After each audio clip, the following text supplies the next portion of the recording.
L'hôpital de Gonesse, près de Paris. Les consultations s'enchaînent. Ici, les patients atteints de la Covid-19 sont de plus en plus nombreux et le service des maladies infectieuses est totalement occupé par des malades atteints du virus. On va faire comme on a fait à la première.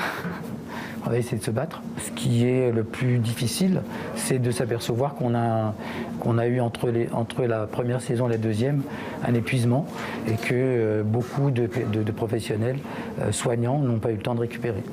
La deuxième vague de l'épidémie tant redoutée semble bel et bien se profiler. Selon les chiffres de Santé publique France publiés hier, 41 622 nouvelles contaminations ont été dénombrées en 24 heures, un record. Au total, 2319 patients sont en réanimation ou en soins intensifs et 165 décès supplémentaires ont été enregistrés. Les nouveaux cas d'aujourd'hui sont les malades hospitalisés de demain et malheureusement parfois les morts d'après-demain. Le mois de novembre sera éprouvant, nous le savons déjà. Chaque jour, le nombre de décès augmente.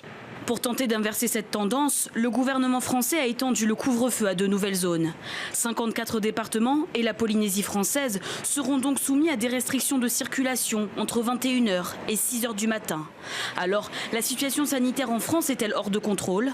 Le virus circule plus vite qu'au printemps. Il va falloir qu'on sorte tous les outils dont on dispose pour lutter contre le virus et que, évidemment, ça va s'accompagner de contraintes, de moments difficiles.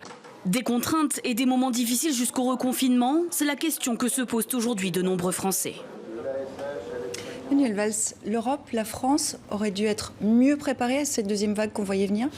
Moi, j'évite d'apporter un commentaire négatif sur ce qui a été mis en œuvre. Je suis très respectueux de ce que disent les autorités, notamment les autorités sanitaires.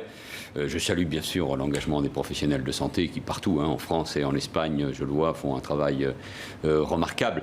La grande difficulté, c'est que nous avons fait un choix partout, et d'ailleurs, il faut le saluer, de préserver d'abord les vies par rapport à l'économie. Ça, c'était au printemps, on est à l'automne, on nous prédisait une deuxième vague, et là, on parle de reconfinement, de couvre-feu. Est-ce que ce sont les bonnes solutions ? Une deuxième vague plutôt au mois de novembre, elle est arrivée plus tôt, et je crois que les autorités cherchent à la fois à préserver l'extension de cette vague du virus, parce qu'on le voit bien, cela peut amener les services d'urgence, les services de réanimation à être totalement débordés, et de l'autre côté à permettre aussi l'activité économique de se poursuivre, parce que sinon nous risquons un nouvel effondrement de l'économie, et toutes les prévisions de croissance et de rebond en 2021 seraient mis par terre. On prévoit quand même, on le voit beaucoup de chômage et beaucoup de pauvreté partout. Et on est sur une ligne de crête, là. On est sur une ligne de crête, et je le vois en Espagne comme je le vois ici.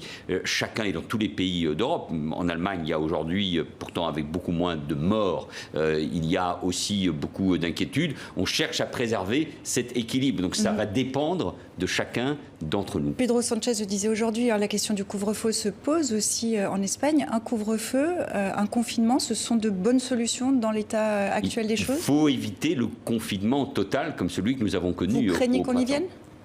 Je pense qu'il faut tout faire pour l'éviter, mais vous savez, à Barcelone, où je vis en grande partie aujourd'hui, tous les restaurants, tous les bars sont fermés, ce qui, au fond, équivaut à une forme de couvre-feu. On va sans doute vers des couvre-feux nocturnes, plutôt à partir de minuit. Mais il faut éviter le confinement total. Il faut tout faire pour l'éviter.